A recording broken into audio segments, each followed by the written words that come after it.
Hello everyone, hope आप सब अच्छे से होंगे और खुश होंगे। आज मैं कुछ DIY या फिर कुछ रूम डेकोर नहीं करने जा रही हूँ। आज मैं करने जा रही हूँ कुछ गार्डनिंग के टिप्स और ट्रिक्स। ये मैंने निकाल लिए हैं वांडरिंग जू के कुछ ब्रांचेस। ये बाहर में थे, बहुत ज़्यादा ही घने हो गए थे, तो मैंने उनकी कटिंग कर ली। अब सोचा क्यों ना इन्हीं से मैं अपना एक रूम डेकोर भी बना लूँ।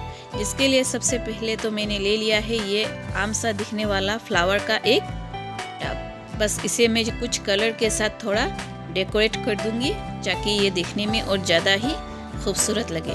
क्योंकि ये पहले से ही इस तरह स्क्वायर शेप में था, तो मैंने बस डिफरेंट शेप का कलर यूज़ किया और इन्हें कलर से इन बॉक्सेस को मैंने फिलअप कर दिया। इस पर मैं यूज़ कर रही हूँ एक्रेलिक्स के कलर, और इन्हें सेपरेट करने के लिए बीच में मैं बस ब्लैक कलर से एक आउटलाइन दे देती हूँ ताकि ये दिखने में और ज़्यादा ही एनहांस और ब्यूटीफुल लगे। तो बस ये देखिए, ये मेरा हो गया बनकर रेडी।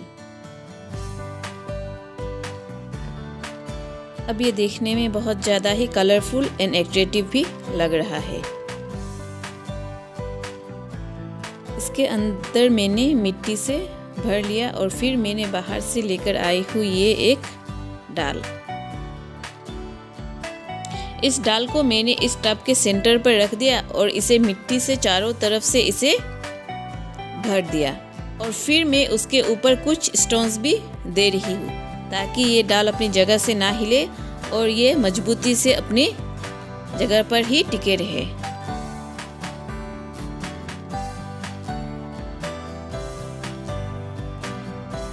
और अब मैंने ले लिया है एक नारियल की रस्सी।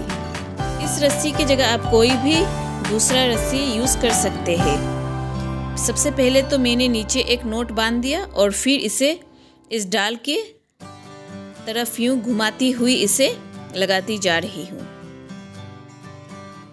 इस नारियल के रस्सी को मैंने इस डाल के दोनों ही तरफ इस तरीके से घुमाकर लगा दिया। इस रस्सी को लगाने का एक कारण ये भी है क्योंकि मैं इसे इंडोर डेकोरेशन के लिए यूज़ कर रही हूँ। इसे लगाने के बाद ये बहुत ज़्यादा ही खूबसूरत लगता है। ये देखिए, मेरा ये लगाकर हो गया है कंप्लीट, और अब ये देखिए ये दिखने में कितना ही सुंदर और अट्रैक्टिव लग रहा है।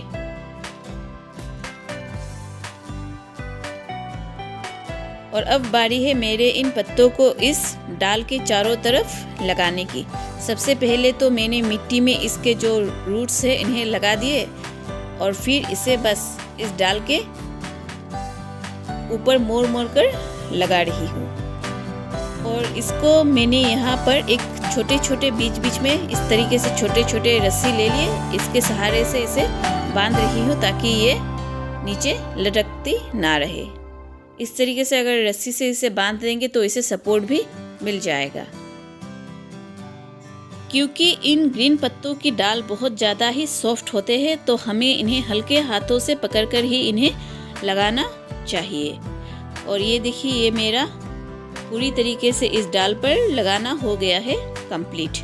मैंने इसे रस्सी के सहारे बांध दिया है ताकि ये नीचे ना गिर जाए। रुकिए, मेरा ये अभी बनकर पूरी तरीके से कंप्लीट नहीं हुआ है। ये देखिए, इस जगह को इस डालकर यहाँ पर है एक वी शेप। यहाँ के लिए मैं बनाऊंगी एक दूसरे छोटे छोटे प्लांटर्स, जिसके लिए मैं ले लिया है 2 प्लास्टिक के बोतल। इन्हें मैंने काट दिया है और इसके चारों तरफ लगा रही हूँ ये जूट के रोप्स। आजकल इस तरीके के जूट के रोप्स का होम डेकोर में बहुत ज़्यादा ही यूज़ हो रहा है, तो अब भी चाहे तो इन्हें डजन के हिसाब से ख़रीद कर घर पर रख दीजिए और फिर अपने क्रिएटिविटी से कुछ ना कुछ बनाते जाइए। इस प्लास्टिक के दोनों तरफ मैंने 2 होल कर दिया और फिर रस्सी को इस तरीके से नोट देकर इसके दोनों तरफ इसे बांध दिया, और फिर मेरा ये 2 हैंगिंग क्यूट किट से 2 प्लांटर्स बनकर तैयार हो चुके हैं। और अब बारी है इन्हें इस डाल के इस एंगल पर इसे लगाने के लिए।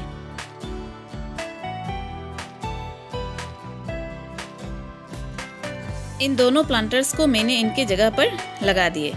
अब बारी है इसके अंदर मिट्टी भरने की। तो मैंने इस मिट्टी में थोड़ा सा कोकोपीट मिला दिया और फिर बस इसे भर दिया। इंडोर्स प्लांट के लिए अगर आप थोड़ा कोकोपीट सोइल में मिला देंगे तो ये प्लांट्स के लिए एक बहुत ही बेनिफिशियल होता है। इन दोनों ही प्लांटर्स पे मैं दोनों हैंगिंग प्लांट्स ही लगा रही हूँ। ये इंडोर में अच्छी तरीके से हो भी जाते हैं। तो चलिए मैं आप सभी को इसकी फाइनल लुक दिखा देती हूँ।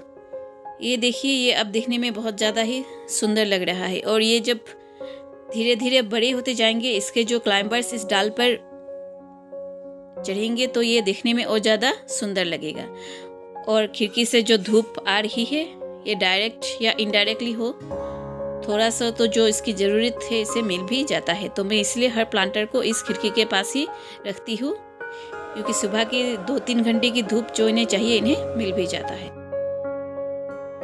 इस प्लांटर को बनाते वक्त मुझे ध्यान आया कि बहुत दिन हो चुके हैं मैंने अपने इन सभी प्लांटर्स को कुछ ज़्यादा ख्याल भी नहीं रखा और इससे जिस सेल्फ में रखा है वहाँ भी बहुत ज़्यादा धूल मिट्टी हो रखे थे। तो मैंने बस फटाफट से इन सभी को नीचे एक पेपर बिछा दिए और इसके ऊपर सभी को रखना शुरू कर दिया। देखिए, हम अगर घर में प्लांट्स रखते हैं तो बीच बीच में इन्हें फर्टिलाइजर्स देना बहुत ज़्यादा ही ज़रूरी होता है, क्योंकि फर्टिलाइजर्स इनके ग्रोथ के लिए बहुत ज़्यादा ही हेल्पफुल होते हैं। तो पहले तो मैंने इस सेल्फ में जितने धूल मिट्टी थे इन्हें अच्छी तरीके से साफ़ कर दिए और फिर मैं लग गई इनके लिए एक फर्टिलाइज़र प्रिपेयर करने की। इस फर्टिलाइज़र को मैंने अपने किचन के जो वेस्ट है उसी की मदद से बनाया है। तो चलिए मैं आप सभी को दिखा देती हूँ कि मैंने इसे कैसे तैयार किया है। इस फर्टिलाइज़र को बनाने के लिए मैंने ले लिए हैं अंडे के छिलके, चापाती यूज़ किए हुए, प्याज के छिलके, लहसुन के छिलके। इन सभी को मैंने धूप में अच्छी तरीके से सुखा लिया और फिर 2 दिन के बाद जब ये अच्छी तरीके से सूख गए तो मैंने इन्हें ग्राइंड करके इनका एक पाउडर बना दिया और बस इसी को मैं इन प्लांट्स में दे रही हूँ।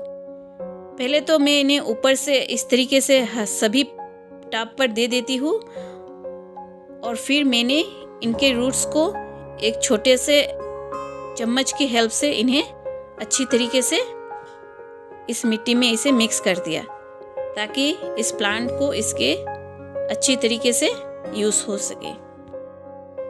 आप भी इसी तरीके से आपके किचन में जो वेस्ट निकलते हैं, जैसे कि सब्जी के छिलके हो या फिर अंडे के छिलके, चापाती, इन्हें एक बड़ा कंटेनर में जमा कर ले और फिर धूप में इन्हें कुछ दिन के लिए रख दे और इसी तरीके से अपने प्लांट्स को दे सकते हैं। यह आपका एक 0 बजट का फर्टिलाइज़र बनकर तैयार भी हो जाता है और आपके प्लांट के ग्रोथ में बहुत ज़्यादा हेल्पफुल भी होता है। तो बस अब मैं वापस रख देती हूँ इन्हें इनके सही जगह पर। घर पर अगर हम कुछ प्लांट्स रख दें तो ये एक बहुत ज़्यादा ही पॉजिटिव वाइब्स भी देता है और आपको एक माइंड फ्रेशनेस भी मिल जाता है। इनका ख्याल रखते वक्त हमें खुद ही एक फ्रेशनेस सा फील होता है और मेरा माइंड भी बिजी रह जाता है इन्हीं के साथ। आई होप कि आप सभी को मेरा ये वीडियो पसंद आया हो। अगर आपको इस तरीके के DIY रूम डेकोर या फिर गार्डनिंग देखना पसंद है तो प्लीज़ मेरे चैनल को सब्सक्राइब करें, लाइक करें एंड शेयर करें। Till then, take care and be happy.